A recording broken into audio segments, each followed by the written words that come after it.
ওই নাফরমানকে যখন কবরে রাখা হবে, ওই নাফরমানকে যখন কবরে রাখা হবে, আল্লাহ পাক ডাক দিয়া বলবেন, এই জাহান্নামের ফেরেশতারা এই নাফরমানকে ধর, এর কবরের মাটি দুই পার্শ্ব থেকে চাপ দাও, এত জোরে জোরে চাপ দিবা যেন পাথরের হাড়গুলো ভেঙে ভেঙে চুরমার হয়ে যায়।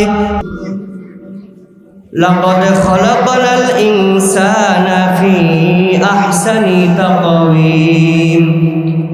আমি আল্লাহ তোমাদেরকে অনেক সুন্দর আকৃতি দিয়া বানাইছি।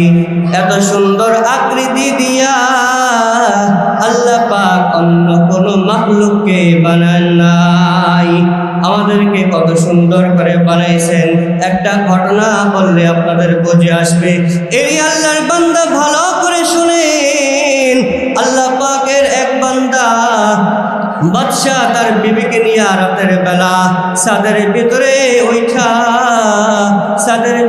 ওইঠা চাঁদ পরিদর্শন করতেছে। হঠাৎ করে বিবি ডাক দিয়া বলে, বাদশা, যেই চাঁদকে আপনি বড় সুন্দর করে মনোযোগ দিয়ে দেখতেছেন, এই চাঁদের থেকে আমি বড় সুন্দর। বলেন সুবহানাল্লাহ। বাদশা ডাক দিয়া বললেন, না না না, তুমি সুন্দর হতে পারো না, তোমার থেকে বেশি সুন্দর হলো চাঁদ। এবার স্ত্রী বলল, না আমি বেশি সুন্দর।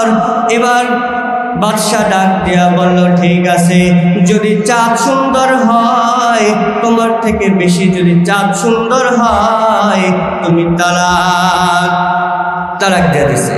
এবার মুসিবতে বলল, হয় কি করলাম? আমাদের সমাজের মধ্যে যুবকরা রাগের মাথায় তালাক দিয়া আমাদের কাছে দৌড়ায়, হুজুর রাগের মাথায় তালাক দিয়ে দিছি। আমি বলছি, ভাই তুমি রাগের মাথায় তালাক দাও, বলো কে খুশি খুশি তালাক দেয়? খুশি মনে কেউ তালাক দেয়? রাগের মাথায় তো তালাক দেয়। এবার বাদশা চিন্তায় পড়ে গেলেন, এবার কি করব?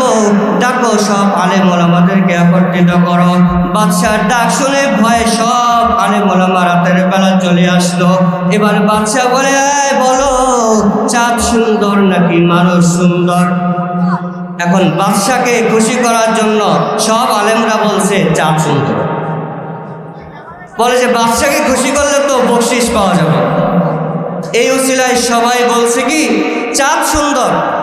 বাদশা যা পারা, আপনি যেটা বলেছেন সেটাই সঠিক, চাঁদ সুন্দর।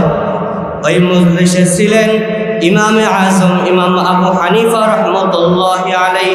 ইমাম আবু হানিফা ডাক দিয়া বললেন, বাদশা যা বানা, আজকের ইশারের জামাতটা আমি পড়াবো।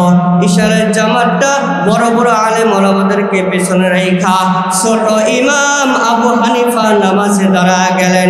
নামাজের মধ্যে সূরা ফাতিহা তেলাওয়াত করার পর সূরা 3 শুরু করে দিলেন। ওয়াত্তিনি ওয়াজ-যাইতুন ওয়া তুরি সিনিন ওয়া হাদাল বালাদিল আমিন। না বলে বলতেছে ওয়া হাদাল কমার বালাদিল আমিন লাকাদ খালাকনাল ইনসানা ফি আহসানি তাকওয়িম। এখানে ইনসানের জায়গায় উনি তেলাওয়াত করছে লাকাদ খালাকনাল কমারা ফি আহসানি তাকওয়িম। একবার তেলাওয়াত করছে, পিছনের থেকে বড় ইমামরা তাকে লোকমা দিতেছে, লাকাদ খালাকনাল ইনসান হবে। ইমাম সাহেব আবার তেলাওয়াত করতেছে লাকাদ খালাকনাল কমারা, আবার লোকমা দিল পিছনের থেকে। এবার ইমাম সাহেব, কারণ 3 বারের বেশি যদি ভুল বলেই যায় তাহলে তাকে ঘাট করে পিছনের দিকে ফেলে দেওয়া, এটা একটা মাসালা আছে। তো ইমাম সাহেব তো বুঝতে পারলেন যে এখন সঠিকটাই বলতে হবে। এখন যখন বললেন লাকাদ খালাকনাল ইনসানা ফি আহসানি তাকওয়িম, নামাজ শেষে সব ইমামরা প্রস্তুত হয়ে গেল, প্রশ্ন করবে, মিয়া আপনি এরকম কেন করলেন? তখন ইমাম সাহেব দাঁড়ায় গেলেন, ইমাম আবু হানিফা ছোট্ট মানুষ দাঁড়ায় গেলেন। তারা বলতেছে, বাদশাকে খুশি করার জন্য আপনি বলেছেন চাঁদ সুন্দর, অথচ আল্লাহ কোরআনে বলতেছে লাকাদ খালাকনাল ইনসানা ফি আহসানি তাকওয়িম, আমি আল্লাহ মানুষকে বড় সুন্দর করে বানাইছি। সুবহানাল্লাহ। তাহলে আমাদেরকে সুন্দর করে বানিয়েছেন কে? এই আল্লাহর বান্দা আল্লাহ পাক রব্বুল আলামিন ডাক দিয়ে বললেন, এই মাটি দিয়ে আমি তোমাদেরকে বানাইছি। মিনহা খালাকনাকুম ওয়া ফিহা নুঈদুকুম, আবার এই মাটির ভিতরেই তোমাদেরকে যেতে হবে। এই বান্দা, যেখানে আমাদেরকে যাওয়ার কথা বলা হলো, আপনারা বলেন ওই জায়গাটার নাম কি? কবর। জোরে বলেন কি? কবর কেমন জায়গা? এটা কি শ্বশুর বাড়ি নাকি? কবর কেমন জায়গা? আল্লাহ পাকের নবী পয়গম্বরে আরবি সাল্লাল্লাহু আলাইহি ওয়াসাল্লাম বলেন, আল কবরু রাউদাতুম মিন রিয়াদিল জান্নাহ আও হুফরাতুম মিন হুফারিন নার। এরে আল্লাহর বান্দা, ভালো করে বুঝো। আল্লাহর নবী ডাক দেয়া বলে, রে উম্মতেরা, কবর কেমন জায়গা জানো? দুনিয়াতে যদি ঈমান নিয়া, ভালো আমল নিয়া, আমলে সালেহ নিয়া যদি তুমি আমি কবরে যাইতে পারি, তোমার আমার জন্য ওই কবরটা জান্নাতের বাগান হয়ে যাইবে। আর যদি কপালটা খারাপ হয়, বদ আমল নিয়ে যদি কবরে যাই, ওই কবরটা জাহান্নামের গর্ত হয়ে যাইবে। ওই নাফরমানকে যখন কবরে রাখা হবে, ওই নাফরমানকে যখন কবরে রাখা হবে, আল্লাহ পাক ডাক দিয়া বলবেন, এই জাহান্নামের ফেরেশতারা, এই নাফরমানকে ধর। এই কবরের মাটি দুই পার্শ্ব থেকে চাপ দাও, এত জোরে জোরে চাপ দিবা যেন পাথরের হাড়গুলো ভেঙে ভেঙে চুরমার হয়ে যায়। হযরত ওসমান রাদিয়াল্লাহু তাআলা আনহু যখনই কবরের সামনে দিয়ে যাইতেন, হাউমাউ করে কান্না করে দিতেন। সাহাবায়ে কেরাম জিজ্ঞাসা করলেন, আপনি কবরের সামনে দিয়ে আসলে এত জোরে জোরে কান্না কেন করেন? রসুলের দরবারে যখন থাকেন তখন তো এত জোরে জোরে কান্না করেন না। রসুল যখন জাহান্নামের বয়ান করে, আপনি ওসমানকে তো কান্না করতে দেখি না। ওসমান রাদিয়াল্লাহু তাআলা আনহু ডাক দেয়া বলেন, সাহাবীরা শোনো তোমরা, আল্লাহর নবী বলেছেন, মৃত্যুর পরে মানুষের যত ঘাটি আসবে, এর মধ্যে সর্বপ্রথম ঘাটি হলো কবর। প্রথম ঘাটিতে যদি কেউ সারা পেয়ে যায়, তাহলে পরবর্তী ঘাটি পার হওয়া সহজ হয়ে যাবে। আর যদি কেউ কবরের প্রথম ঘাটিতে যদি ধরা খেয়ে যায়, তাহলে পরবর্তী সমস্ত ঘাটি পার হওয়া ওই বান্দার জন্য বড় কঠিন হয়ে যাবে। এই জন্য আমি বড় ভয় পাই, না জানি আমার কবরটা কেমন হবে। এর আল্লাহর বান্দা 10 জন জান্নাতি সাহাবীদের মধ্যে হযরত ওসমান হলো 3 নম্বর সাহাবী। তার ভিতরে যদি কবর সম্পর্কে এত ভয় থাকে, আমাদের কেমন ভয় থাকা দরকার? ওই কবরে যখন আমরা যাব, আমাদেরকে সওয়াল জবাব করানো হবে। ওই সওয়াল জবাবটা কি হবে বলেন? আল্লাহ পাকের ফেরেশতারা আয়েশা ডাক দেয়া 3টা প্রশ্ন করবে। মিনহা খালাকনাকুম ওয়া ফিহা, আল্লাহ পাকের 3টা প্রশ্ন করা হবে। তোমার রবকে, মান রব্বুকা ওয়া মান দীনুকা ওয়া মান নাবিয়ুকা, তোমার রবকে, তোমার দিন কি, তোমার নবীকে। এই 3টা প্রশ্নের জবাব যদি সুন্দরভাবে আমরা দিতে পারি, তাহলে আমাদের কবরটা সুন্দর হয়ে যাইবে। আর যদি না দিতে পারি, তাহলে আমাদেরকে জাহান্নামে যাওয়া লাগবে। বলেন ঠিক কিনা? এই আল্লাহর বান্দা, এই জন্য ওই কবরে যাওয়ার আগে কবরের সামানা জোগাড় করা দরকার আছে না নাই?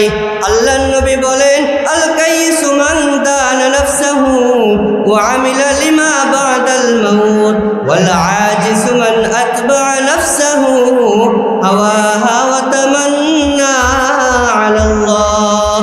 আল্লাহর নবী বলেন, জ্ঞানী তো ওই ব্যক্তি যে দুনিয়াতে থাইকা নিজের কবরের সামানাগুলো জোগাড় করে এবং নেক আমল করতে থাকে।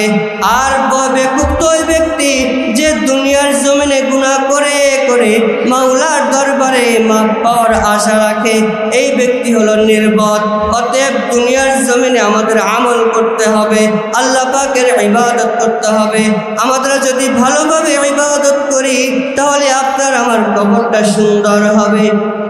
আর যদি ভালোভাবে ইবাদত করতে না পারি তাহলে আপনার আমার কবরটা বড় খারাপ হবে।